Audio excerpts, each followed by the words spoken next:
Silakan cek untuk jamaah Wahabi yang tidak terima, merasa ustadznya saya telanjangi seperti ini. Silakan cek sendiri ya. Cek sendiri di dalam kitab Majmu'. Di dalam kitab Majmu' silakan dicek sendiri. Nah, poinnya yang keempat adalah wa mashu wajhihi ba'da farawihi, mengusap wajahnya setelah selesai berdoa. Begini.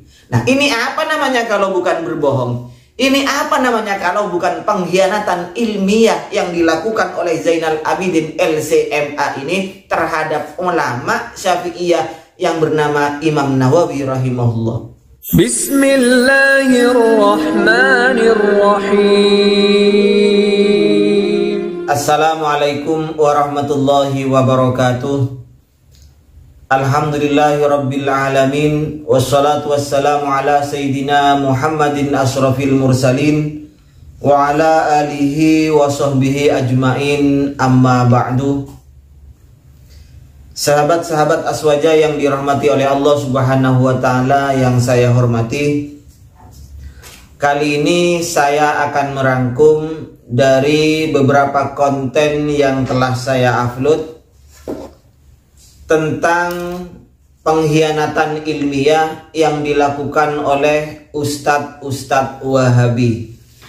Di sini saya rangkum sementara ada 8 ustadz yang melakukan pengkhianatan ilmiah, tidak jujur dalam menyampaikan ilmu terhadap jamaahnya, bahkan mengarah atau bisa dikatakan ini adalah pendusta atau pembohong, membohongi para ulama yang dijadikan dasar oleh mereka, yang dijadikan penguat oleh mereka untuk melegalkan tuduhan mereka terhadap Aswaja.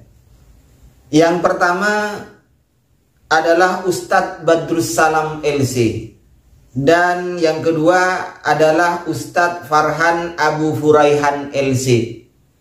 Kedua Ustadz Wahabi ini berbohong atas nama Imam Syafi'i dan Imam Nawawi rahimahullah, yang mana mereka berdua ini mengatakan bahwa Imam Syafi'i itu tidak pernah melafadzkan niat ketika mau sholat. Setelah saya cek, ternyata ada riwayat di dalam kitab Al-Mu'jam bahwa Imam Syafi'i ini sebagaimana diriwayatkan oleh Rabi ini adalah murid beliau sendiri. Ini menyebutkan bahwa Imam Syafi'i setiap kali mau sholat itu melafadzkan niat.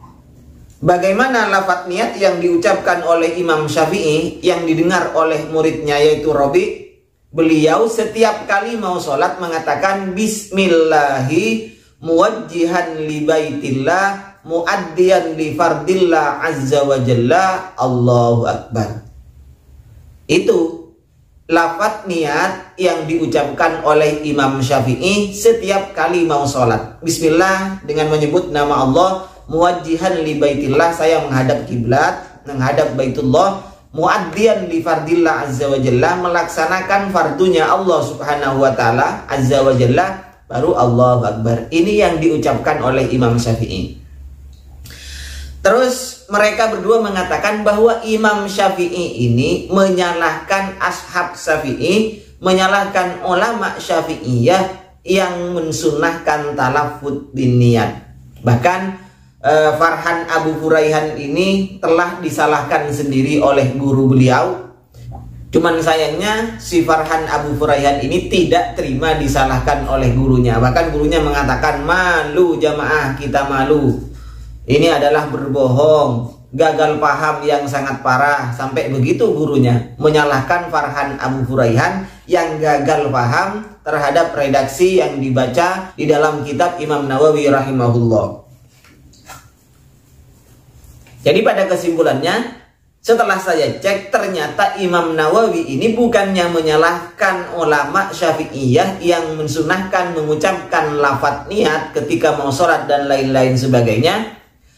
Ternyata saya cek di kitab-kitab beliau, Imam Nawawi ini malah mensunahkan talafut bin niat baik di dalam sholat, wudhu, puasa. Ini kan bertolak belakang antara yang disampaikan oleh kedua ustadz ini, yakni Badrus Salam LC dan Farhan Abu Furaihan ini. Imam Nawawi katanya menyalahkan ulama Syafi'iyah, ternyata Imam Nawawi sendiri malah mensunnahkan. Ini akibat apa? Ini akibat begitu bernafsunya ingin melegalkan tuduhannya terhadap Aswaja yang mengatakan talafut biniyah adalah bid'ah yang sesat, sehingga mereka berdua harus berbohong, membohongi jamaahnya. Dosa juga ini Pak ya, Pak Ustadz, dosa berbohong itu.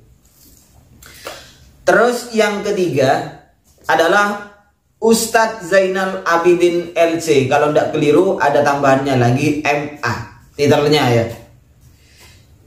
Ustadz Zainal Abidin ini berbohong juga atas nama Imam Nawawi rahimahullah.